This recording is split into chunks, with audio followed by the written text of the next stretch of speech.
Muy bien, buenas tardes entonces con todos y con todas. Un abrazo a todas y a todos. A algunas personas nos conocemos de otros lugares, hemos tenido la suerte de vernos físicamente y a otras personas pues nos conocemos solamente por la pantalla ya varias veces, ¿no? Yo imagino que ya alguien estará cansado o cansada de escucharme porque hablo demasiado y a veces no nos concretamos en el tema, pero vamos a tratar de hacerlo el día de hoy, ¿de acuerdo? Y entonces comencemos con nuestro tema, lo que nos ha convocado el día de hoy. Y voy a compartir una presentación en PowerPoint, pero no olviden que en algún momento, aunque no les vea en la pantalla porque estoy viendo la presentación en PowerPoint, en algún momento, pues, si desean interrumpir, activen su micrófono, si Katy les permite, o si hay alguna pregunta o si hay algo que quisieran ustedes comentar o pedir una mayor aclaración, anótenlo enseguida para eh, conversar un poquito más adelante, ¿de acuerdo? Entonces, les decía que nuestro tema gira en torno al Evangelio de Mateo y concretamente sobre estos dos elementos o uno que es fundamental para la fe cristiana, que es nuestra proclamación de Jesús como el Mesías de Dios y como el rostro de Dios. Jesús es la práctica o Jesús es el signo o Jesús es aquel por el cual Dios nos habla y lo decimos metafóricamente el rostro de Dios.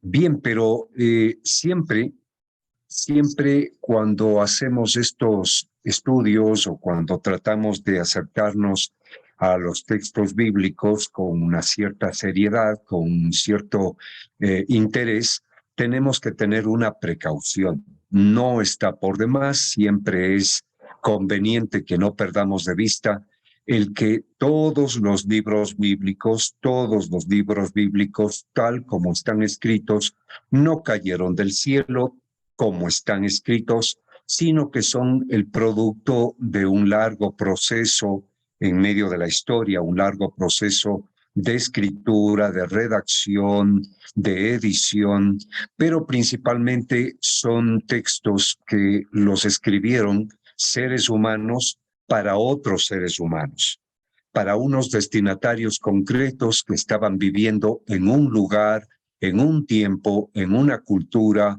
en unas circunstancias políticas, económicas, culturales, comunitarias, etcétera, etcétera, etcétera. Y los textos bíblicos que desde nuestra fe afirmamos son inspirados por el Espíritu Santo, también son inspiradores. Y estos textos, repito, fueron escritos para inspirar, para transmitir un proyecto, una fe, unas certezas, unas confianzas, unas esperanzas a esos destinatarios concretos. ¿Y para qué? Como decía, ¿no? Se escribieron para ayudarles o inspirarles a comprender y dar razón de su fe. En el caso concreto de los cristianos, recordemos o sepamos que las primeras comunidades cristianas o los primeros cristianos que ingresan a las comunidades no necesariamente conocieron a Jesús, ingresaron a las comunidades seguramente entusiasmados por el cómo vivían los cristianos, por cómo se amaban, por cómo se compartían, y no necesariamente por una teoría, una doctrina, una teología, una liturgia, sino que ingresan a las comunidades cristianas para compartir un estilo de vida bueno y nuevo.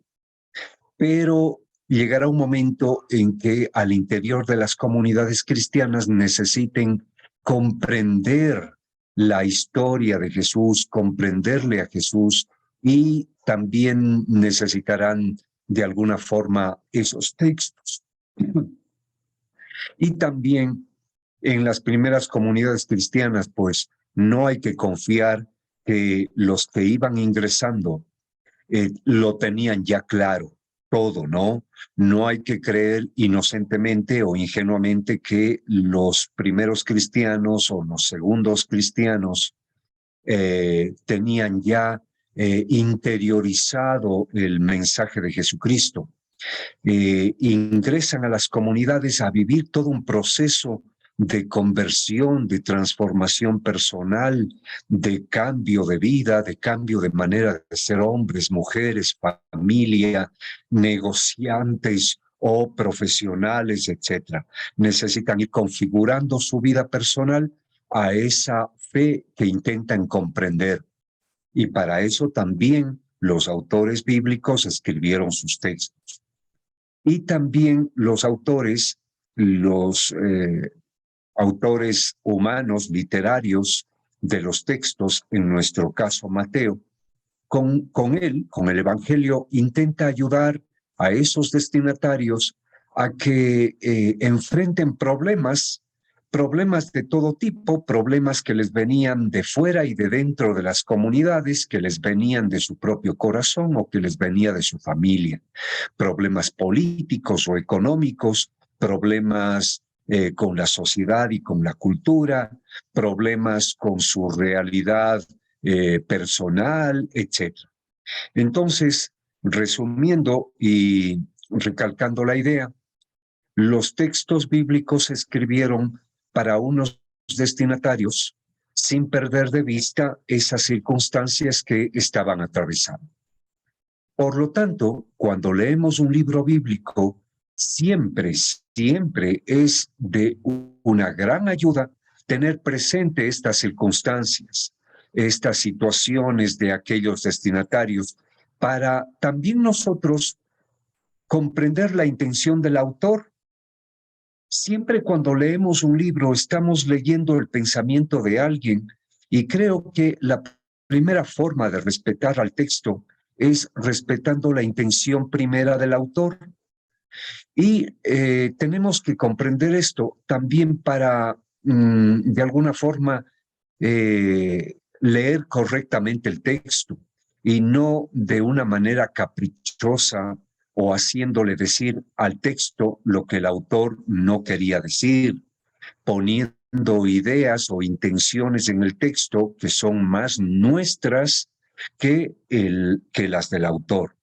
Esto ciertamente no quita que nosotros en el siglo XXI, cuando leemos un texto, siempre lo hacemos desde nuestras propias preocupaciones, desde nuestras propias circunstancias de nuestro país, la violencia, la pobreza, las crisis políticas, las crisis climáticas, los accidentes, los incendios, los terremotos.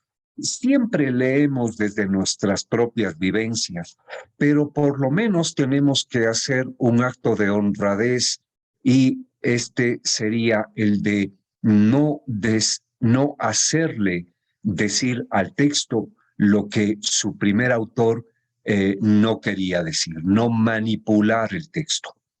No sé si ustedes tienen alguna experiencia o conocen algún caso en el que una persona utilice un texto para hacerle decir al texto algo que el autor a lo mejor no quería decir, pero nosotros le utilizamos y le retorcemos, a veces guiados por nuestras propias perspectivas, intereses, santos o no muy santos, pero de todos modos hay que tener ese respeto. Bien, entonces con esta precaución vamos al grano, y entonces asumiéndola, vamos rapidito a hablar algo de unas informaciones previas. Sobre estas hay tanto que decir, pero yo solamente comentaré o presentaré las que nos interesen, ¿no? Además, solamente tenemos 1 horita y media, máximo 2 para esto, y un curso así muy exhaustivo sobre Mateo, pues nos tomaría mucho tiempo que no tenemos. Bien, entonces, el Evangelio de Mateo se escribió hacia los años 80 después de Cristo. Entonces, si Jesús muere hacia el año 30 o 33, entonces unos 50 años después aparece el Evangelio de Mateo. Y no aparece en Israel, en el país donde Jesús vivió y murió, sino aparece en el país del norte, en Siria. Y se escribió en Siria al interior de comunidades o para comunidades cristianas que estaban atravesando serios problemas y conflictos. Entonces, no perdamos de vista estos serios problemas y conflictos que vamos a ver a continuación, ¿no? En todo caso, esos problemas primero eran entre ellos mismos, al interior de las comunidades cristianas. Mateo les escribe su libro para que aclaren sus problemas, para que iluminen su propia vida y tomen decisiones conforme al proyecto de Jesús. Pero también tenían problemas y conflictos con personas de fuera de sus comunidades, concretamente con los judíos, que en ese entonces les estaban armando una bronca a los cristianos bastante fea. Y también los cristianos tenían conflictos con gente de fuera de sus comunidades, concretamente con la sociedad, con la gente no cristiana, no judía, pero con la gente que en esta sociedad greco-romana tenía otra manera de comprender la vida, otra manera de organizar la familia, la sociedad, la economía, la política, la cultura, maneras de comprender el ser varón, el ser mujer, el ser ciudadano, el trabajo, etcétera, etcétera, etcétera. Entonces, los cristianos tenían problemas con esta sociedad, una sociedad que además les ve mal o les pone el ojo, como decimos acá en Ecuador, ¿no? Le tiene puesto el ojo porque los cristianos tenían maneras distintas de concebir, de comprender y de vivir. Bien, y también antes de entrar directo al tema en el Evangelio de Mateo, igual todavía estamos hablando de estas informaciones de contexto del texto, tenemos que decir que incluso antes de que Mateo se escriba en el año 80, unos 10 años antes, hay que tomar en cuenta que sucedió algo terrible en la historia de Israel, del judaísmo y también de los cristianos. Se trata de la destrucción del templo y de la ciudad de Jerusalén entre los años 69 y 70, al final de una corta pero brutal guerra entre los judíos y los romanos. Entonces, entre o hacia el año 70, Jerusalén y el templo de Jerusalén son destruidos y muchos judíos, también cristianos, pero muchos judíos, antes de la destrucción ya habían migrado a Siria y allí habían fundado comunidades donde vivían su fe y sus tradiciones. Pero ahora, con la crisis desatada por la guerra, por la destrucción de Jerusalén y el templo, la migración forzosa por miedo a la violencia, por medio a la crisis económica, social que se generó por la guerra, muchos judíos y también cristianos salen de Israel y se refugian en Siria, en esas comunidades, van a esas comunidades judías, en las que en un primer momento tanto judíos como cristianos convivían como hermanos. Al fin y al cabo, los primeros cristianos, todos ellos eran judíos, ¿no? No olviden eso, el mismo Jesús es judío. Los discípulos de Jesús fueron judíos. Los miembros de la primera comunidad de seguidores y seguidoras de Jesús fueron judíos y vivían su fe siendo judíos. Pero el control de los romanos sobre judíos, incluidos los cristianos, era cada vez más fuerte y también violento, y no solo en Israel, sino también en Siria.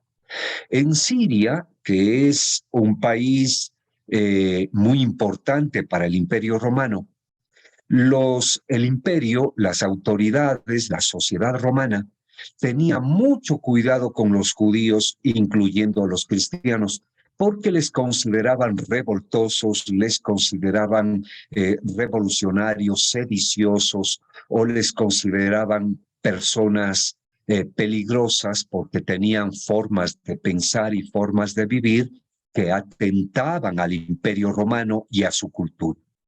Por eso, eh, los judíos en Siria y también los cristianos tenían mucho temor y mucha precaución.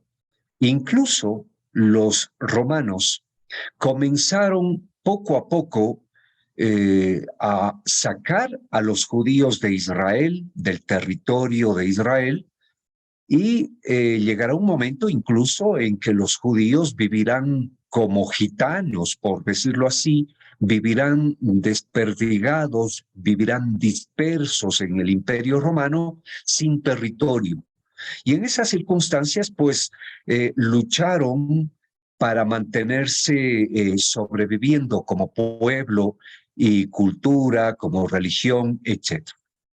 Bien, regresando al contexto de Mateo, entonces, para sobrevivir en medio de tanta tensión y conflicto, los fariseos, el movimiento fariseo, fue quizá el que más éxito tuvo para ayudar a los judíos a mantenerse unidos y no desaparecer como pueblo, para mantenerse frente a las presiones, a las persecuciones de las autoridades romanas y de la sociedad siria, que a la final era sociedad greco-romana.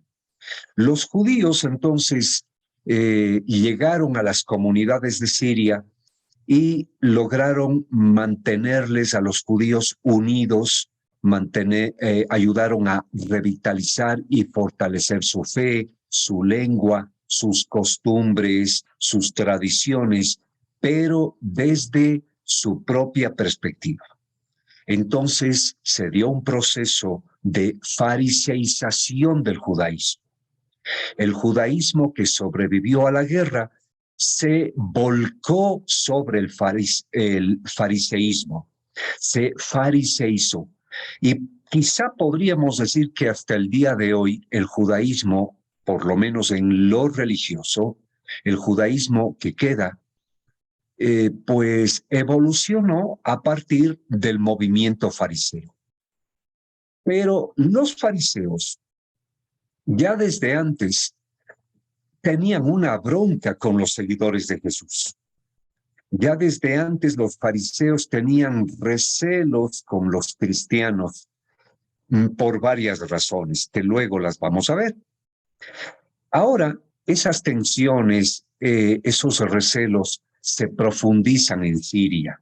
Los fariseos ahora, al controlar las comunidades judías, van expulsando, sacando, criticando, amenazando a los seguidores de Jesús.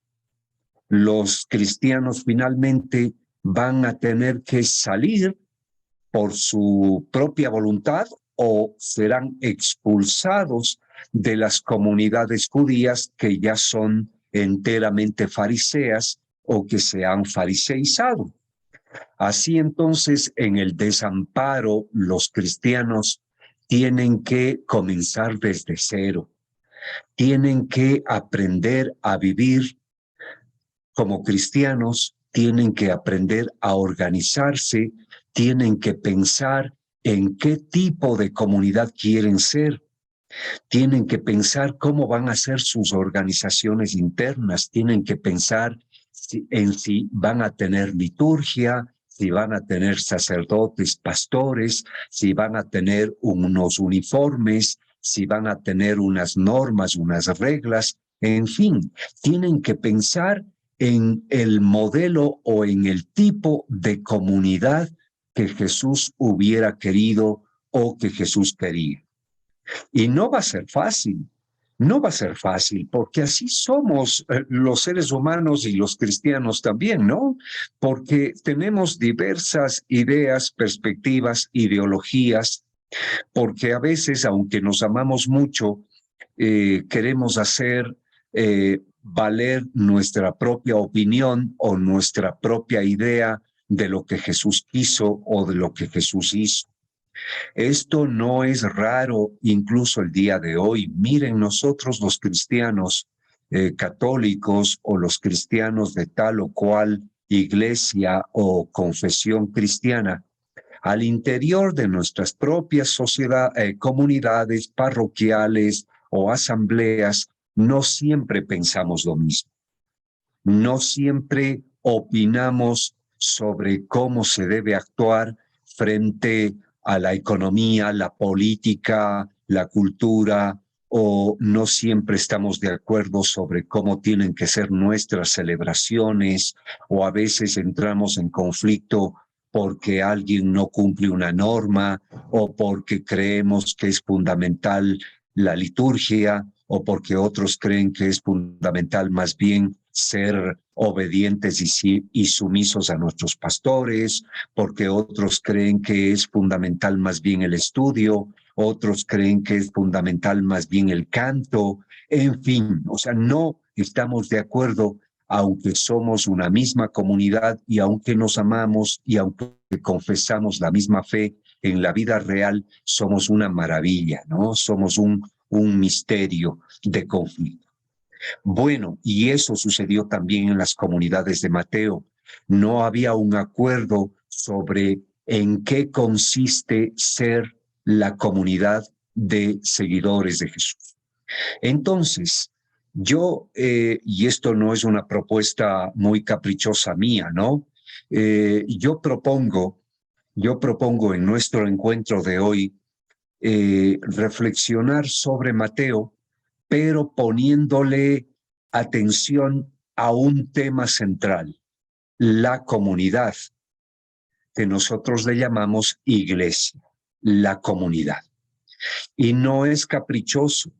Ya ustedes sabrán o habrán escuchado o incluso Lauren nos lo habrá comentado. Hay textos también que hemos elaborado en el Centro Bíblico del Verbo Divino en que decimos que Mateo es el evangelio eclesial o que es el evangelio de la iglesia. Esta no es una idea extraña. Esto viene siendo mencionado desde hace mucho tiempo en los estudios bíblicos, por lo menos en los estudios más serios de muchas iglesias, incluida la católica. Le llamamos el evangelio eclesial o de la iglesia. ¿Por qué? Porque está claro que a lo largo y ancho del evangelio de Mateo, la preocupación central del autor y del texto era ayudar a esas comunidades a aclararse sobre en qué consiste ser comunidad, qué es la iglesia, ¿no? A lo largo del Evangelio, a lo ancho del Evangelio, aunque no se lea continuamente la palabra iglesia o comunidad, se nota que ese es el problema. Y por lo tanto, cuando leemos un texto bíblico, en este caso este Evangelio, ciertamente esta preocupación de los destinatarios y del autor debe ser asumida como una clave de lectura, como una llave para abrir la puerta del Evangelio y para poder ver qué hay dentro, como una llave que nos permite asomarnos al interior de algo y no quedarnos en la superficie. Bien, entonces, tengamos presente además algo como antecedente también. Hemos visto que en los conflictos que tienen los cristianos de las comunidades a las que Mateo escribe su evangelio, están las tensiones con los fariseos. Porque los fariseos tenían otra idea de comunidad, tenían otra idea de Dios, tenían otra idea de salvación, tenían otra idea de lo que sea ser buena gente o mala gente.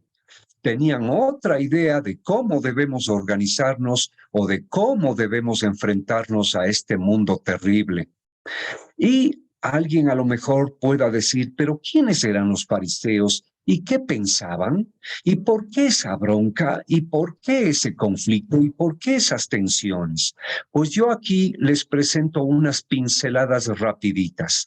Los fariseos eran una secta o un movimiento social, político, económico, pero principalmente un movimiento religioso a manera de movimiento laical o a manera de secta religiosa en medio de los judíos. Y tenían un pensamiento particular.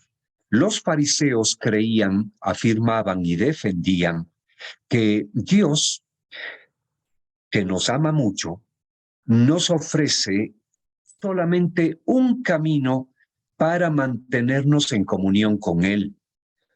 Que Dios nos ama y porque nos ama, quiere vivir en alianza con nosotros, pero para que logremos vivir en alianza, en comunión con Él, nos da una norma o nos da una ley.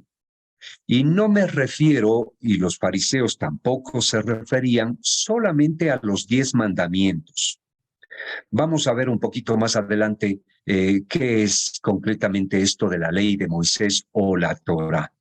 Pero ellos creían que Dios le dio a Israel una ley para que al cumplirla logremos convertirnos a Él, logremos ser el pueblo que Él quiere que seamos, para que logremos ser sus hijos santos y salvados. Entonces, los fariseos creen y afirman que el cumplimiento estricto de la ley es el camino para ser pueblo de Dios, comunidad de Dios o iglesia de Dios, podríamos decir, adelantándonos en algo a nuestro tema. Dios nos da entonces la ley para que cumpliéndola estrictamente seamos sus hijos. Y Dios, desde donde sea que esté, nos está mirando si cumplimos o no cumplimos las normas que nos ha dado. Y si cumplimos las normas, Dios desde el cielo, digámoslo así, nos va a juzgar como sus hijos o nos va a declarar como sus hijos.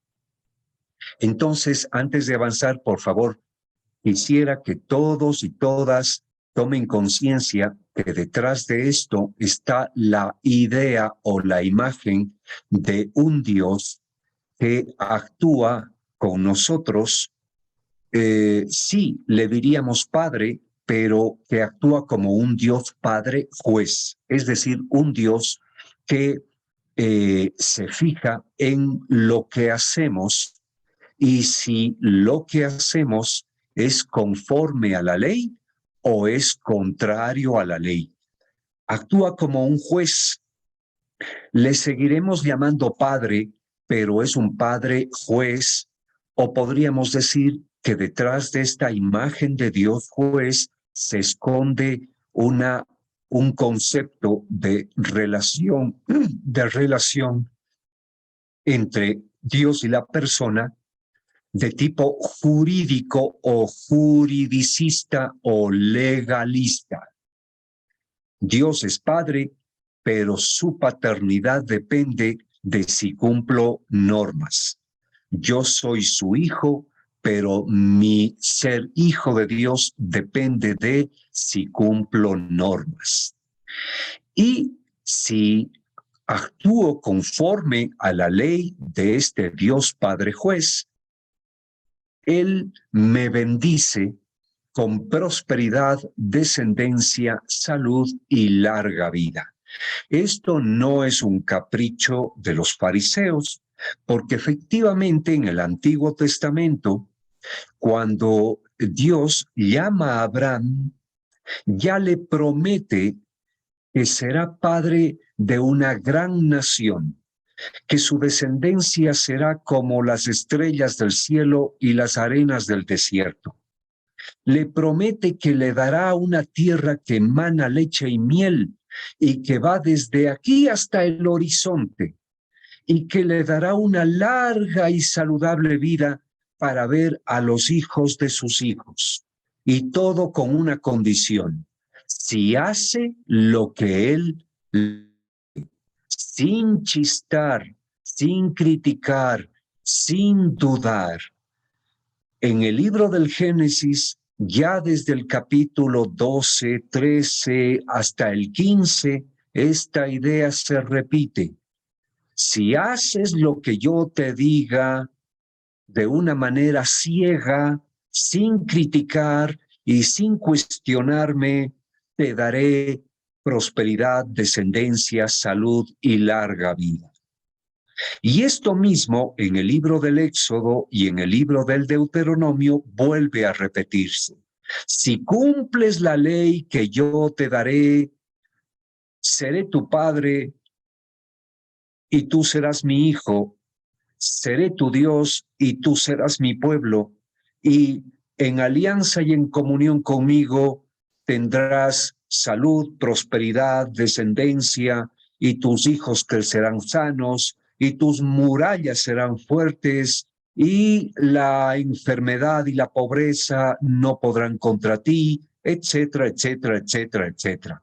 Entonces, la idea esta de que Dios nos bendice en vida porque cumplimos una ley, no es nada extraña en el Antiguo Testamento, y ahora los fariseos la toman al pie de la letra, la asumen al pie de la letra. Entonces, solamente seremos pueblo de Dios y gozaremos de la felicidad aquí y en la eternidad si cumplimos estrictamente la ley de Moisés o los mandamientos que en el Antiguo Testamento se atribuyen a Dios a través de Moisés. Y repito, no me refiero solo a los 10 mandamientos. ¿Saben ustedes que en el Antiguo Testamento tenemos libros enteramente escritos como códigos legales? ¿O hay libros que tienen grandes porciones, grandes cantidades de leyes? Por ejemplo, la segunda mitad del libro del Éxodo, casi todo el libro del Deuteronomio, todo el libro del Levítico, y en los libros de los reyes, de los profetas, van apareciendo unos cuantos bloques literarios donde se mencionan normas y leyes atribuidos a Dios. Normas y leyes para todo, sobre todo, leyes que decidían o que estipulaban cómo tienes que vestirte, cómo tienes que peinarte, cómo tienes que comer, cómo tienes que trabajar, cómo tienes que pagar impuestos, cómo tienes que cultivar, cómo tienes que cosechar, cómo tienes que distribuir la cosecha, cómo tienes que consumirla, cómo debes tratar a los varones, a las mujeres, a los niños, cómo tienes que construir la casa, cómo tienes que dar culto a Dios, cómo tienes que ponerte los zapatos y cómo tienes que ponerte la ropa interior y cómo tienes que tener sexo y cómo tienes que tender la cama. O sea, habían leyes desde las más ridículas, habían y hay, desde las más ridículas hasta las más serias, desde las más detallistas hasta las más generales. Leyes que regulaban la vida de los judíos.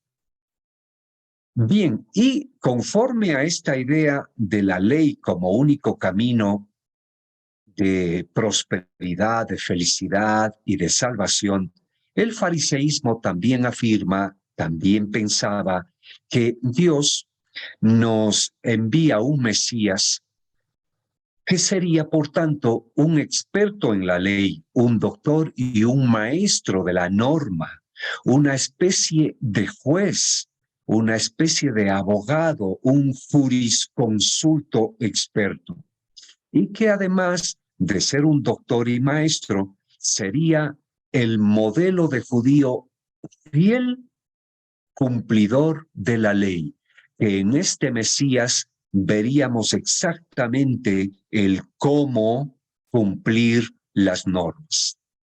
Y obviamente los fariseos tenían una idea de comunidad judía profundamente regulada, reglamentada, formalista y legalista.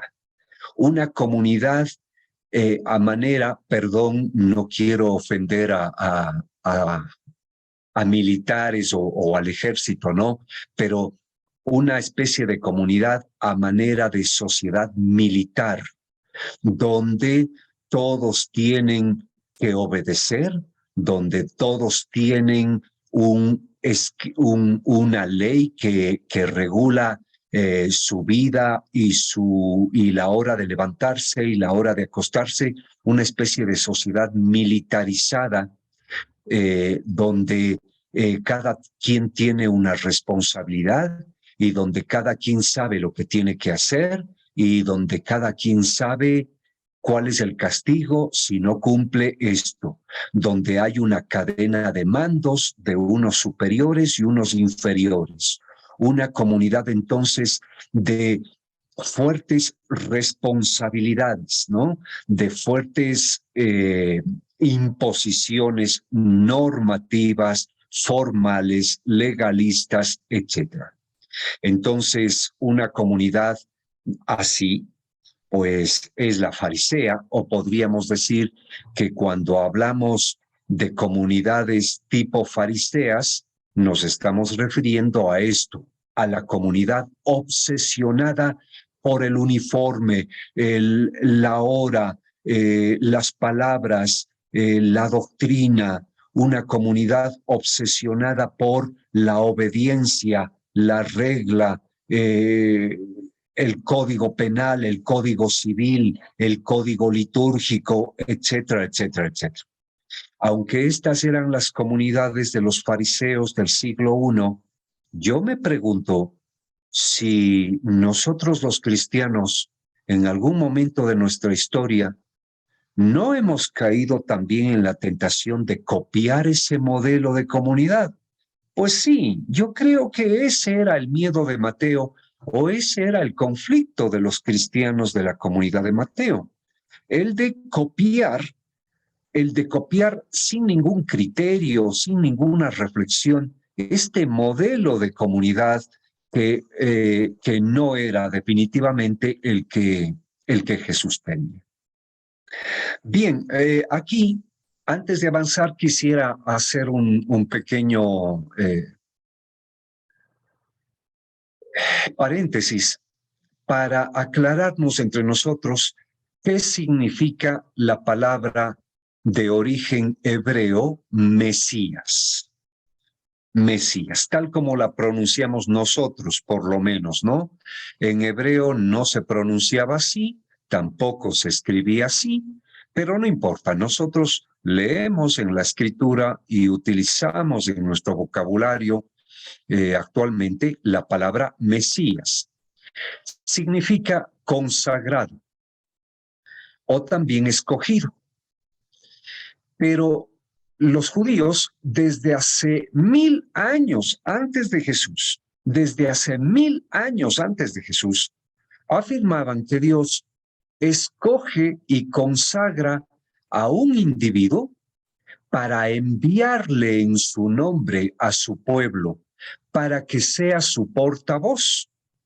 Desde ahí, en el Antiguo Testamento, cuando a alguien se le dice Mesías o enviado de Dios, lo que se está diciendo es que ese alguien actúa en nombre de Dios, habla en nombre de Dios y que ese alguien tiene una misión, la de ser maestro, la de ser pastor, la de ser modelo de persona, la de ser en quien podemos asomarnos al proyecto de Dios.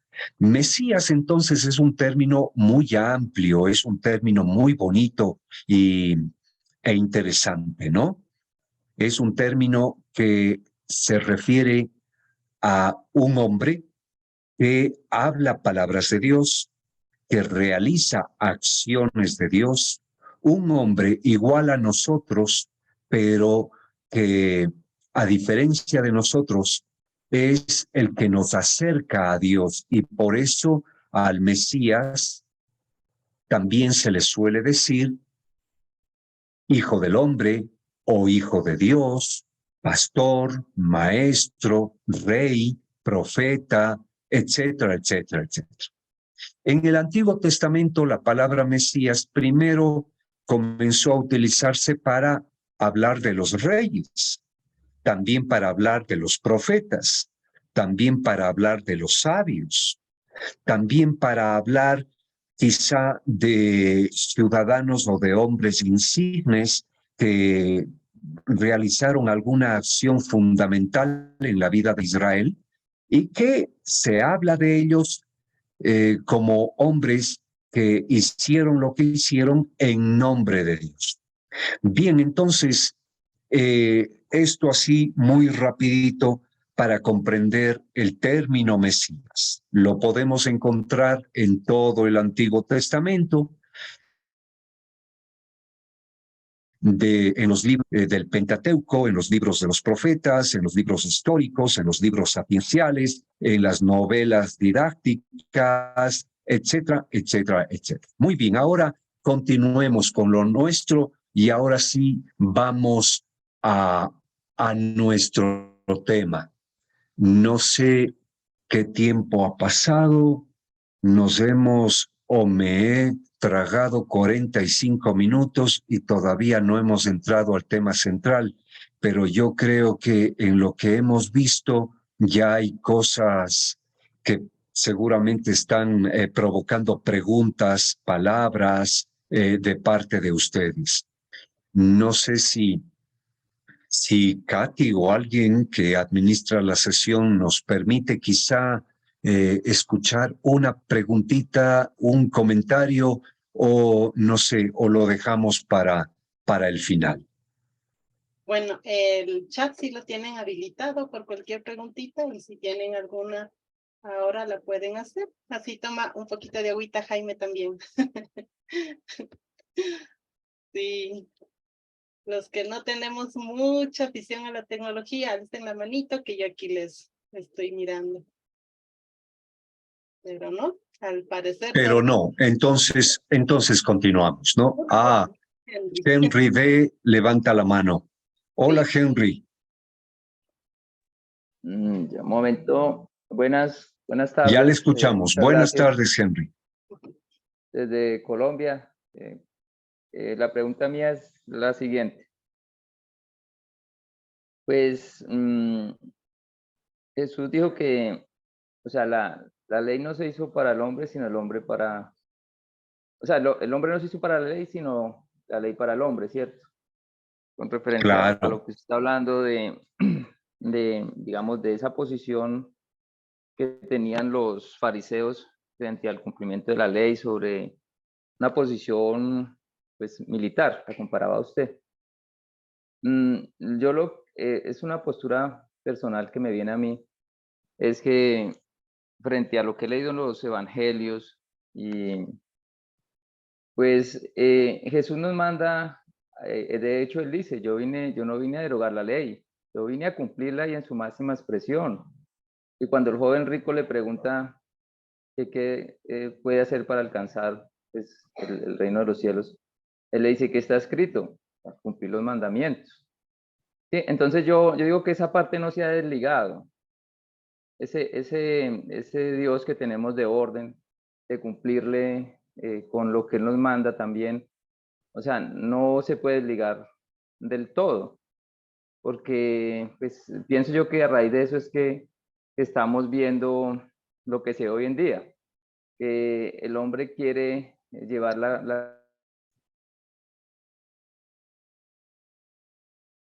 el evangelio como a él le parece y se separa realmente de la voluntad de Dios. Entonces a mí me parece que no voy a ir a misa porque es un mandato, por ejemplo, de la iglesia, no lo cumplo. Entonces de ahí empieza, ¿no? El desligamiento del cumplimiento de las cosas de Dios. Entonces es mi punto de vista, ¿no? No creo que sea listo, tan Henry.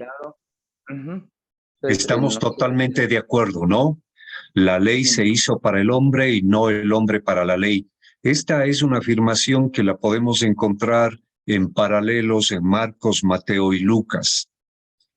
Y esta ya es una expresión cristiana, lo que significa que somos nosotros los cristianos o somos nosotros desde los seguidores de Jesús, los primeros seguidores de Jesús, que sin perder de vista, teniendo presente el proyecto de Jesús, afirmamos que la ley se hizo para el logro de la vida, es decir, que la ley es un medio y no es un fin, ¿no? La ley es un medio y no es un fin. Ahora, no estamos negando la necesidad de la norma, de la ley y de las estructuras.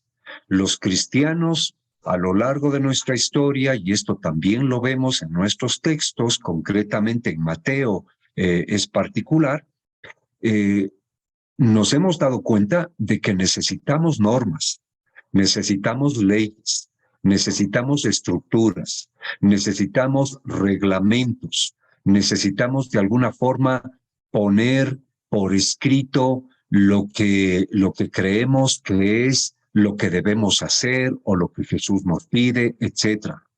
Entonces, Henry, no se trata aquí del conflicto entre ley sí o ley no. No, ese no es el problema. Tenga cuidado que no he dicho eso y nadie está diciendo eso. Ese no es el problema. El problema es que nosotros los cristianos afirmamos que la ley es buena, pero tenemos que comprender que la ley tiene que facilitarnos, ayudarnos, ser un medio para el logro del proyecto de Dios revelado en Cristo. Y el proyecto de Dios revelado en Cristo no es un código legal, sino una cosa, perdón que le llame cosa, una cosa llamada el reino de Dios. Entonces, aquí los cristianos tenemos que ser lo suficientemente sabios y prudentes como para vivir armónicamente en una comunidad con nuestras normas, reglas, ritos, estructuras, autoridades, sin perder de vista el reino de Dios. Y el reino de Dios no es una comunidad militar, sino es una comunidad donde hombres y mujeres, donde unos y otros nos amamos y defendemos la vida y construimos un mundo de perdón, de compasión, de dignidad, de paz y de salud, donde unos y otros nos esforzamos por ser y actuar como Jesús lo hacía. Entonces aquí no se trata de entrar en conflicto entre norma sí o norma no, ley sí o ley no. Se trata de hacernos la pregunta si nuestras normas nos ayudan o no a cumplir el proyecto del reino. Hágase esa pregunta. ¿Nuestras normas nos ayudan o no a cumplir el proyecto, la misión de vayan por todo el mundo y hagan de todos los pueblos mis discípulos? Bautícenlos en el nombre del Padre y del Hijo y del Espíritu Santo y ámense unos a otros como yo les he amado. Preguntémonos eso, ¿no? Ahora, claro, repito, insisto, para ir cumpliendo este proyecto a lo largo de la historia, claro que necesitamos normas, estructuras, ritos, autoridades, jerarquías, etcétera, etcétera, etcétera, etcétera. Bueno, muy bien. Decíamos unita nomás, Vivian Salcedo y Miguel Viteri, Francisco, muchas gracias, pero luego al final vamos a tener un momentito para hacer algún comentario. Esto era como un recreo antes de continuar con la exposición con el documento que estábamos viendo. Bien, entonces decía, continuemos con el tema que nos convoca. Jesús, el Mesías, en el Evangelio de Mateo. Bien, Fijémonos que en el Evangelio de Mateo, el autor es un experto en el Antiguo Testamento, lo cual indica que no era ningún botado. Debió haber sido Mateo un judío que conocía muy bien la Sagrada Escritura. Debió haber sido un hombre que sabía leer y escribir, cosa extraña en aquel tiempo. Debió haber sido un hombre que además leía e interpretaba el Antiguo Testamento, lo cual también era extraño en ese tiempo. Entonces era un hombre con una cultura un poquito superior o bastante superior a la del común de los cristianos. Y Mateo construye su texto, construye su evangelio comentando, citando, ampliando, interpretando textos del Antiguo Testamento y escoge textos que le sirven para presentar a la persona de Jesús, pero no como un historiador, sino para presentar a Jesús desde lo que desde nuestra fe afirmamos de él. Entonces Mateo toma muchos textos del Antiguo Testamento para reforzar, ampliar, iluminar lo que ya afirmábamos desde antes, que Jesús es el Mesías, ¿no? Y la primera parte de su evangelio, que es este bloque literario de 4 capítulos, el que llamamos la introducción teológica de Mateo. Bueno, ahora como nuestro interés no era el de profundizar la estructura literaria, pues no me preparé mucho para esto, pero sepamos que el primer gran bloque en el que se divide la estructura literaria de todo el Evangelio es este que va desde el capítulo 1 hasta el capítulo 4, versículo 16. Yo en la pantalla que les estoy compartiendo le llamo sencillamente primer bloque literario. En muchos manuales, en muchos estudios un poco más detallados, se le suele denominar el Evangelio de la infancia, otros le denominan la introducción teológica, sea como sea, pero aquí le vamos a denominar el primer bloque literario. Y en este primer bloque literario hay un grupo de varios textos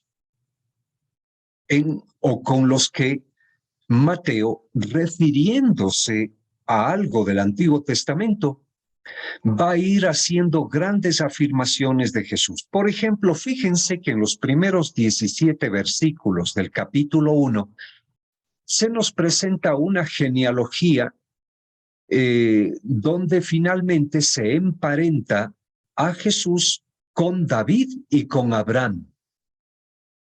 Y bueno, yo esto no lo tomo al pie de la letra. La genealogía en aquellas culturas y en las literaturas antiguas es un género literario o es un mecanismo literario para reforzar la vinculación de una persona con otra. Así entonces, Mateo se le ocurre vincular a Jesús con David y con Abraham mediante este artificio o género literario que llamamos genealogía.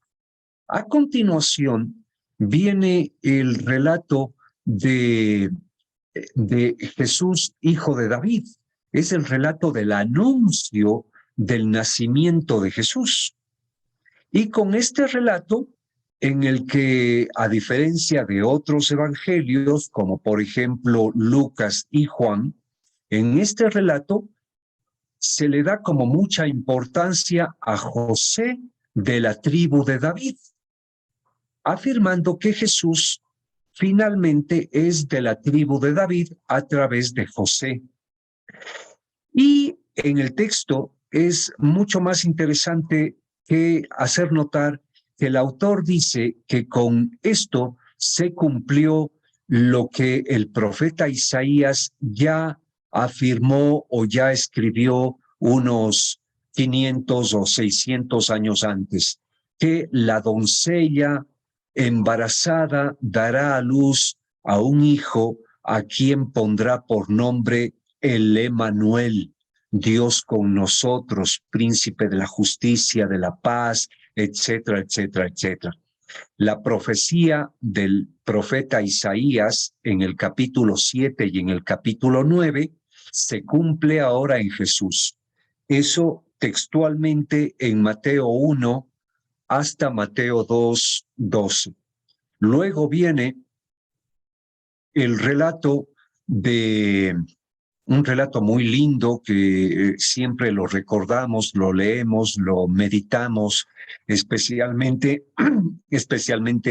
cuando se acerca Navidad, es el relato de los Reyes Magos, es el relato del nacimiento de Jesús, pero en este relato, más que el nacimiento de Jesús, está la intención de Mateo de notar que en el nacimiento de Jesús todos los pueblos se acercan al Mesías y que los Reyes Magos, los sabios de Oriente, figura de todos los pueblos, también son convocados al proyecto de Dios. Y que en el nacimiento de Jesús también se cumple la profecía de los antiguos profetas, de Miqueas, de Samuel, o se cumple lo dicho en el libro de los Números, etcétera, ¿no?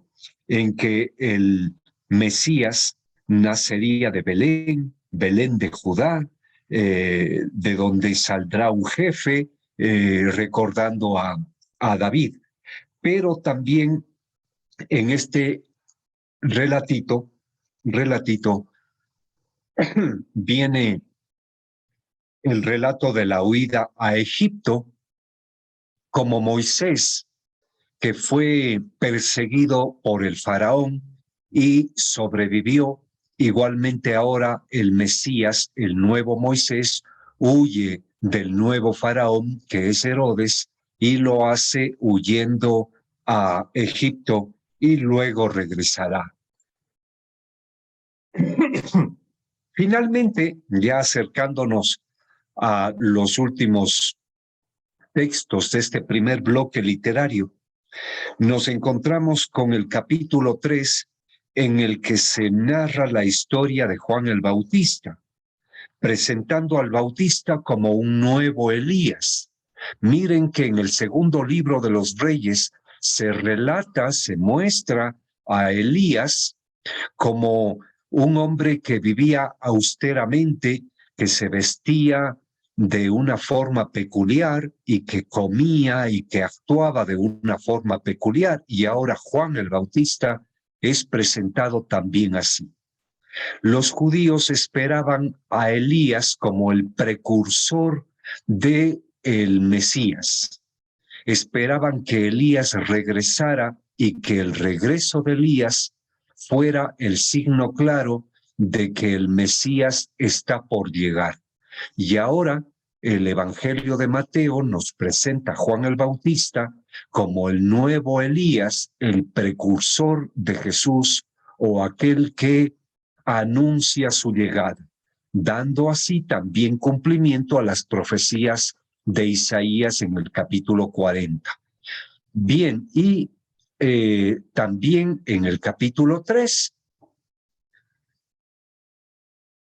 desde el versículo 13, es un texto chiquito, desde el versículo 13 hasta el versículo 17, cuando se narra el relato del bautizo de Jesús. En el texto se nos dice que Jesús en el Jordán escucha, o que el auditorio, los presentes, escucharon una voz que decía: este es mi Hijo amado en quien me complazco, escúchenle, etc. Texto que está tomado casi al pie de la letra del texto del profeta Isaías capítulo 42, lo que indica que Mateo está insistiendo en que el Mesías anunciado por Isaías es Jesús, que aquel que esperábamos como Isaías nos lo anunció, es realmente Jesús. Y así nos llegamos finalmente al último bloque de esta primera parte del Evangelio, en el que Jesús, después de su bautizo, va al desierto y sufre las tentaciones de Satanás o del diablo. Y a las tentaciones de Satanás, Jesús se mantiene firme y las rechaza y las enfrenta. Y si nos fijamos bien, si ponemos un poquito de cuidado, si nos dejamos ayudar incluso por los comentarios y las introducciones de nuestras Biblias, por las notas a pie de página de nuestras Biblias, cuando leemos el relato de las tentaciones de Jesús en Mateo, en este capítulo 4, nos damos cuenta de que las tentaciones de Jesús son las mismas tentaciones que Israel tuvo en el desierto después de la liberación de Egipto. Ahora Jesús, igual que Israel, tiene las tentaciones, pero a diferencia de Israel, Jesús las vence. Israel, allá en el libro del Éxodo y en el libro del Deuteronomio, cayó en las tentaciones. Tuvo hambre y pidió comida y se le dio el maná. Tuvo sed y pidió agua y se le dio agua. Tuvo soledad y tristeza y cayó en la tentación y se construyó un becerro de oro, etcétera, etcétera, etcétera. Las tentaciones de Israel en el desierto, ahora Jesús las vence, con lo que Mateo nos dice que Jesús es el modelo de Israel que se mantiene firme ante las tentaciones y camina con la mente, con la frente en alto, hacia el encuentro con Dios o hacia la alianza con Dios. Hasta aquí miremos cómo Mateo, utilizando textos, figuras, géneros literarios del Antiguo Testamento, nos dice algo sobre Jesús, que Jesús es el hijo de David, el nuevo Moisés, el hijo de Abraham, el nuevo profeta, el siervo de Dios, el modelo de hombre fiel al proyecto divino, etcétera, etcétera, etcétera.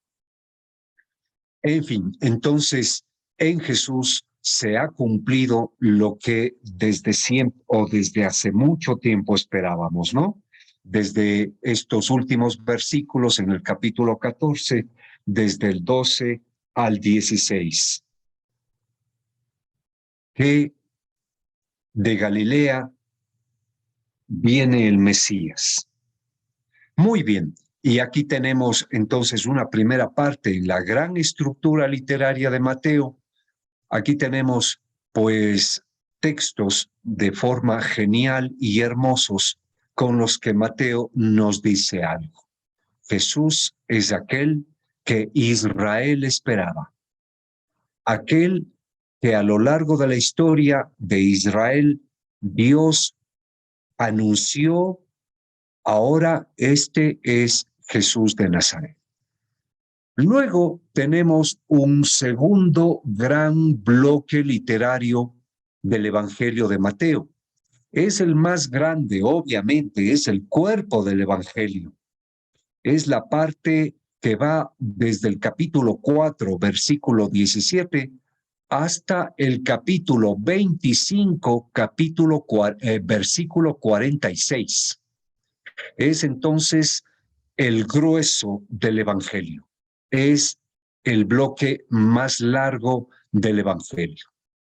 Y desde su estructura misma, ya es interesante notar que Mateo le construye a este bloque grandote en 5 partes, como si fuera un nuevo Pentateuco. Sabemos que el Pentateuco son los primeros 5 libros del Antiguo Testamento. Génesis, Éxodo, Levítico, Números y Deuteronomio.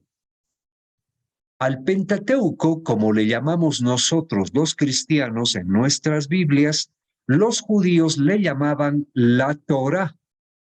Miren qué interesante. Entonces, la palabra Torá, que también se refería a un código o unos códigos legales, también se refería a los 5 primeros libros de la Escritura, lo que nosotros los cristianos llamamos Pentateuco.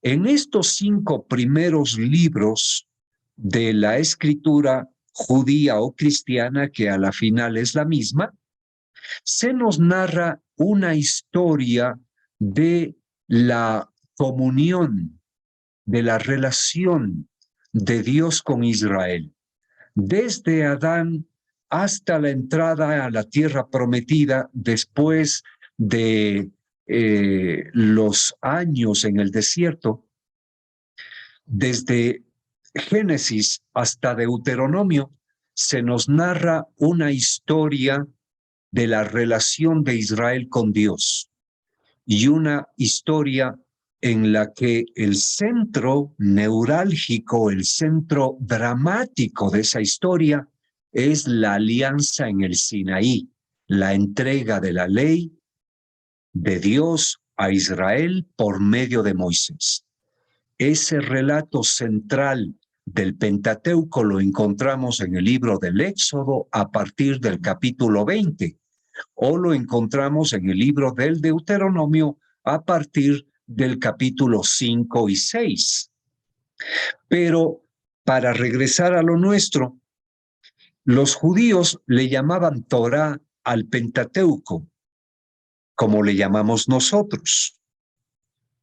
Y Mateo organiza su segunda parte, la segunda parte de su texto, como un Pentateuco en 5 partes. Y en cada una de las 5 partes hay algo interesante.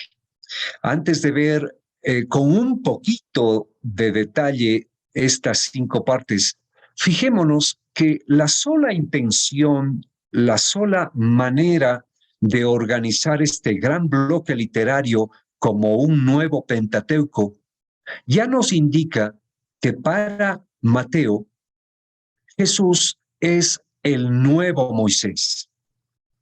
Él es el nuevo centro, el nuevo autor de la nueva ley. Que Jesús es el centro de una nueva alianza. Así como Moisés fue el centro de la antigua alianza, ahora lo es Jesús. Y que la ley de este nuevo Moisés, Jesús, no es que niega, no es que suprime la anterior, sino que le da cumplimiento o que la interpreta correctamente. Jesús es el nuevo Moisés porque es también aquel que interpreta correctamente la ley anterior. Jesús no es que trae una ley distinta. Jesús no es que viene a abolir, a destruir o a eliminar la ley judía, sino viene de parte de Dios a darle una correcta interpretación, a darle unos contornos, unos matices, a darnos las pistas y los criterios para comprender la ley o para interpretar la ley del Antiguo Testamento. Entonces Jesús es el nuevo Moisés como legislador y como nuevo intérprete y doctor de la ley. Y en cada una de las 5 partes en las que se divide este bloque literario, el relato de Mateo organiza el texto en palabras y acciones de Jesús, dándonos a entender así que aquello que llamamos nueva ley no es solamente lo que Jesús dijo, sino la misma persona de Jesús es la nueva ley. Esto es para nosotros los cristianos fundamental, porque a partir de esto decimos que Jesús es el Evangelio o que Jesús es palabra de Dios, no solo sus palabras, sino su forma de ser persona, sus acciones, su manera de ser. Y todo lo que construye al ser humano, todo lo que es Jesús como persona, eso es palabra de Dios, ley divina, camino de salvación, etcétera, etcétera, etcétera. No es que Mateo quiera dividir en acciones y palabras como si pudiéramos separarlo uno de lo otro. Mateo nos está diciendo que aquello que dice Jesús es lo que Jesús vive, o que lo que Jesús vive es el centro de lo que Jesús dice, que en Jesús no hay incoherencia entre el decir y el actuar, que Jesús es un hombre coherente entre lo que dice y lo que hace, que Jesús lleva a la práctica lo que comprende que Dios le pide, y aquello que Dios le pide, Jesús, como digo, lo vive y lo realiza, lo hace real, lo practica. Aquí rápidamente les presento con este esquema una estructura de las 5 partes a las que me estoy refiriendo. La segunda gran parte del Evangelio de Mateo va desde el capítulo 4, versículo 17, hasta el capítulo 25, versículo 46. Y en ese texto largo están divididos los bloques en estos que ustedes ven en la pantalla. Y en cada bloque está uno de los famosos sermones de Mateo. No sé si ustedes ya sabían esto. Todo el ministerio público de Jesús en el Evangelio de Mateo está girando en torno a 5 grandes discursos o sermones que están aquí, ¿no? El sermón de la montaña, el sermón misionero, el sermón en parábolas, el sermón sobre la iglesia y el sermón escatológico o sobre el juicio final. 5 largos discursos de Jesús, lo que nos lleva a imaginarnos a un Jesús como maestro, ¿no? A un Jesús profesor o a un Jesús catequista, un Jesús que enseña. Correcto, pero no nos detenemos en los detalles estructurales y rápidamente en el primer bloque, que está dominado por el discurso del sermón a la montaña, de la montaña, Jesús nos anuncia el reino de Dios, centrado en el logro, en la vivencia de las bienaventuranzas.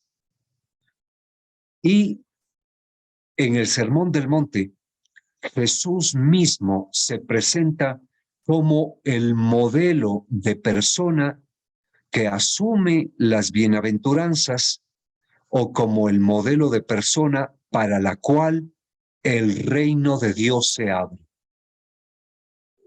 No sé si ahora tendríamos tiempo, pero al terminar este encuentro, cuando tengan un poquito de tiempo y ganas, abran el Evangelio de Mateo y lean el texto de las bienaventuranzas y se encontrarán con que se repite siempre una misma idea.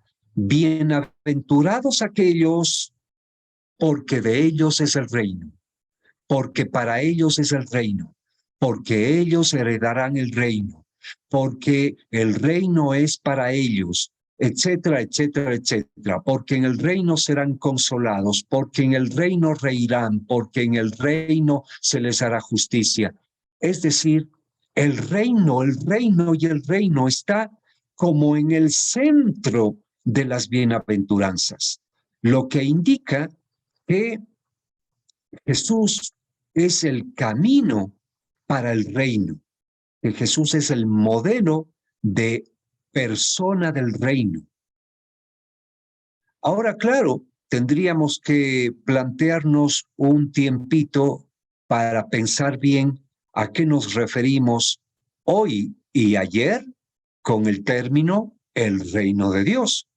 Pero abreviando, la expresión reino de Dios, que no es exclusivamente cristiana, sino que ya era judía, se usaba para referirse a la comunidad creyente. Entonces, sepamos que el primer sentido del reino de Dios es para referirse a la comunidad eclesial, porque en la comunidad se gesta, comienza, se construye, se ponen las primeras bases del reino. No habrá reino final y eterno sin esta fase eclesial. No habrá la comunión feliz y eterna con Dios si antes no hay la construcción en iglesia y comunidad de ese reino futuro. Y el centro, la clave y el criterio para la construcción de este reino es este hombre modelo de bienaventuranzas, pobre de espíritu, manso, que lucha y cae por la justicia, perseguido en nombre de la paz, este hombre que llora con los que lloran, que es perseguido con los perseguidos, servicial, etcétera, etcétera, etcétera, según como dice las bienaventuranzas. Bien, aquí hay mucha tela que cortar, aquí hay mucho que decir sobre las bienaventuranzas, quizá una idea importantísima que no quiero dejar pasar, es que Jesús para Mateo o en Mateo, antes que darnos normas, nos da bienaventuranzas. Antes de darnos códigos legales, nos da una descripción de un corazón. Antes de darnos con exactitud, con pelos y señales, un código penal o un código civil, como le encantaría al fariseo, Jesús en Mateo nos da la descripción de lo que debemos tener en el corazón. Porque fíjense cuáles son las bienaventuranzas. Ahora no quiero repetirlas, pero las bienaventuranzas se refieren a actitudes, se refieren metafóricamente hablando a nuestro corazón, al corazón humano, ¿no? Que la nueva ley comienza con un cambio de sentir, con un cambio de comprender, con un cambio interno. Desde ese cambio interno nos ubicamos de una forma distinta ante el mundo y actuamos de una forma distinta en medio del mundo. Las bienaventuranzas son la nueva ley y esta nueva ley ya no es como la ley de los fariseos, sino que ahora es una ley que comienza desde el centro mismo del ser humano y que nos lanza a ser distintos en el mundo. Luego viene el segundo bloque de este bloque grande del capítulo 4 al capítulo 25. Este es el que va desde el capítulo 8 al capítulo 10 y está dominado por lo que solemos llamar el sermón misionero. Aquí Jesús convoca a sus discípulos y les envía no como ayudantes, no como empleados domésticos, no como secretarios, sino les envía a hacer lo mismo que Él hace. Les envía como discípulos, como apóstoles, pero les envía en nombre de Él a hacer lo que Él es y hace. Aquí yo no me quiero meter en el problema de los 12 de aquel tiempo, más bien me quiero meter en el problema de la comunidad en la época de Mateo y en el problema de la comunidad hoy entre nosotros. La iglesia, la comunidad de los discípulos de Jesús, es una comunidad de misioneros que estamos enviados a ser y hacer como Jesús hacía y era. ¿Y qué es lo que Jesús hacía y era? Pues Jesús devuelve la vista a los ciegos, devuelve el caminar a los paralíticos, la vista, el oído a los sordos, devuelve la salud a los enfermos, revitaliza y levanta a los excluidos, consuela a los que sufren y lucha contra aquello que hace daño al ser humano. Jesús entonces nos envía a ser y hacer lo que Él es y hace. Es decir, nos pide ser tan Mesías como Él es Mesías. ¿Cómo es Jesús Mesías? Pues hay que leer el capítulo 42, 50, 52, 53 del profeta Isaías. Él no levanta la voz en medio de las calles, no apaga la mecha que apenas arde, no termina de quebrar al que está a punto de doblarse. Él visita al encarcelado trayéndole libertad. Él devuelve la salud a los enfermos, la vista a los ciegos, el oído a los sordos, y no se cansa de anunciar el proyecto de Dios, y por esto Dios le concede la vida y la luz eternamente. Entonces, el proyecto de Mesías que Jesús asume es el proyecto que los discípulos, la comunidad, tiene que asumir. No olviden que nuestra clave de lectura, nuestro interés, estaba centrado en responder a la pregunta: ¿qué es ser comunidad de discípulos de Jesús? Muy bien, entonces, el tercer bloque está girando en torno al capítulo 13, el llamado sermón en parábolas. Vayan al capítulo 13 y se fijarán que ahí hay todo un capítulo de parábolas. 7. Número de perfección, ¿no? Es un número simbólico, 7 parábolas. Y todas las parábolas o comienzan o terminan con el mismo estribillo. El reino de Dios se parece a, o el reino de Dios será así, ¿no? Y en el capítulo 13, Jesús no nos dice qué es el reino de Dios, más bien nos describe por medio de parábolas las actitudes, las acciones, el corazón del hombre y la mujer del reino.